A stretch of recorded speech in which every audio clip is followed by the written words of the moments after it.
আমি আমার জীবনে 23 বার জেনা করেছি, নাউজুবিল্লাহি মিন যালিক। এই 23 বার জেনা করার ফলে এখন আমার অনুতপ্ততা এসেছে এবং আমি চাই যে আল্লাহ আমাকে মাফ করুক, আমি আর জেনা ব্যভিচার বা কোনো পাপের সাথে জড়িত না। এমতো অবস্থায় আরো অন্যান্য অনেক পাপই করেছি। এই পাপগুলো থেকে বাঁচার জন্য বা পাপ মুছে ফেলার জন্য কোনো আমল আছে কিনা? আল্লাহু আকবার, আল্লাহ মাফ করুক। আমি 6টা আমলের কথা বলবো। এই যে 23 বার আপনি জেনা করেছেন, অনেকে 20 বার করেছেন, অনেকে 3 বার 4 বার করেছেন, অনেকে শয়তানের ওয়াসওয়াসায় একবার হয়তো বা করে ফেলেছেন। কবিরা গুনাহ। ওয়ালা তাকরাবুজ জিনা ইন্নাহু কানা ফাহিশা, জিনাহের ধারে কাছেও যায় না, এটা আল্লাহ বলেছেন, আমার কথা না। আর জিনা শুধুমাত্র শারীরিক মিলনের নাম না। ফাল আইনানে জিনাহুমা নাদর, চোখ দিয়ে খারাপ কিছু দেখা এটাও জিনা, হাত দিয়ে খারাপ কিছু স্পর্শ করা জিনা, অন্তর দিয়ে খারাপ কিছু কল্পনা করা এটাও জিনা।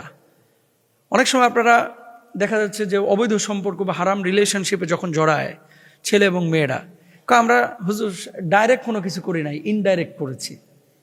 অনেকে হোয়াটসঅ্যাপে আপনারা লেখেন এগুলো গুনাহ কিনা, পরবর্তীতে তো আমি বিয়ে করবই, সমস্যা কি? এই যে বিয়ে করবেন এই নিয়তে আপনি একজনের সাথে রিলেশনশিপে আছেন, অথবা হাত দিয়ে কোনো জায়গায় তার স্পর্শকাতর জায়গায় স্পর্শ করলেন, অথবা তার সাথে আপনি একটু কাছে গেলেন, পার্কে ডেটিং করলেন, আড্ডাবাজি করলেন, নির্জনে কিচ্ছু করেন নাই, শুধু ঠোঁট মিলিয়েছেন, কিচ্ছু করেন নাই, বুকে জড়িয়ে ধরেছেন, সম্পূর্ণরূপে হারাম। এগুলোও কিন্তু জিনাহের অন্তর্ভুক্ত। এখন বাঁচার উপায় কি? বাঁচার উপায়টা কি? বাঁচার উপায় 1 নাম্বার, রাসূল আকরাম সাল্লাল্লাহু আলাইহি ওয়াসাল্লাম হাদিসের মধ্যে তওবার কথা বলেছেন, এবং আল্লাহ সুবহানাহু ওয়া তাআলা পবিত্র কোরআনুল কারীমের মধ্যে বলছেন, লা তাকনাতু মির রাহমাতিল্লাহ, কুল ইয়া ইবাদিয়াল্লাযিনা আসরাফু আলা আনফুসিহিম লা তাকনাতু মির রাহমাতিল্লাহ ইন্নাল্লাহা ইয়াগফিরুয যুনুবা জামিআ।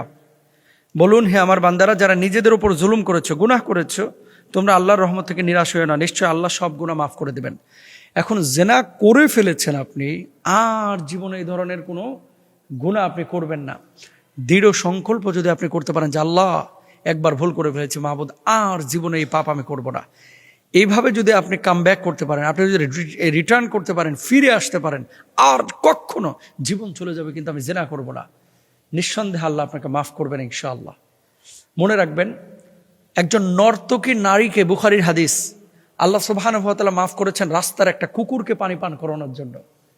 তো তাকে যদি আল্লাহ মাফ করে দিতে পারেন একটা কুকুরকে পানি পান করানোর জন্য, আপনি তো নামাজ পড়েন, আপনি তো সৎ জীবনযাপন করেন, আল্লাহ আপনাকেও মাফ করবেন, নিরাশ হবেন না। তবে যদি এই নিয়তে আপনি মাফ চান যে আল্লাহ এবার মাফ করে দিলেন, আবার 2 বছর পর আরেকবার জেনা করে আবার মাফ চেয়ে নেব, এরপর আরেকবার করে আবার মাফ চেয়ে নেব, বিয়ের আগ পর্যন্ত এরকম জেনা করবো আর মাফ চাইতেই থাকবো, ইম্পসিবল। তাহলে কিন্তু আল্লাহ মাফ করবে না, আল্লাহ মাফ করবে না। এই জন্য জেনার পথ বন্ধ করার জন্য বিয়েটাকে সহজ করতে হবে, দ্রুত বিয়ে করে ফেলান। বাপ মা যদি বিয়ে নাও দেয়, বাপ মাকে বারবার বোঝান যে হয় তুমি যদি বিয়ে না দাও, আপনি বুঝাই দেন, কারোর মাধ্যমে মেসেজ পাঠান আপনার বাপকে, আপনার মাকে, যে আমি কিন্তু জেনাহে লিপ্ত হয়ে যাওয়ার আশঙ্কা করছি। এমন অবস্থা আপনি বিয়ে করেন, দেখেন এই জিনাহের কারণে হাজার কোটি বছর আপনাকে জাহান্নামের আগুনে জ্বলা লাগবে। কত বছর এটা আমি বলতেছি না, সহ্য করতে পারবেন? পারবেন না। তাহলে বিয়েটা আপনি করে ফেলেন ইনশাআল্লাহ, যদি সামর্থ্য থাকে। 2 নাম্বার, এই জিনাহের গুনাহ থেকে বাঁচার জন্য নামাজটা কন্টিনিউ করতে হবে ইনশাআল্লাহ। মনে রাখবেন, আসসালাতুল খামসু কাফফারাতুল লিমা বাইনাহুন্না, এক নামাজের পর আরেক নামাজের মাঝখানে যত গুনাহ করবেন এটা কাফফারা, আল্লাহ মাফ করে দেন। নামাজ নিয়মিত করবেন, অজুটা আপনি নিয়মিত ভালোভাবে করবেন। ইদা তাওয়াদ্দা আল আব্দু খরাজাত খাতায়া, হাদিসের মধ্যে আছে, বান্দা যখন অজু করে আল্লাহ তাআলা এই অজুর সঙ্গে সঙ্গে তার অঙ্গ প্রত্যঙ্গের গুনাহগুলো মাফ করে দেন। সুবহানাল্লাহ। এই জন্য এটা চেষ্টা করবেন। 4 নাম্বার হচ্ছে দান সাদাকা করবেন। as-সাদাকাতু তুতফিউল খাতিয়া, যে সাদাকা যদি করেন আপনার ভুল ত্রুটিগুলো আল্লাহ ক্ষমা করে দেবেন ইনশাআল্লাহ।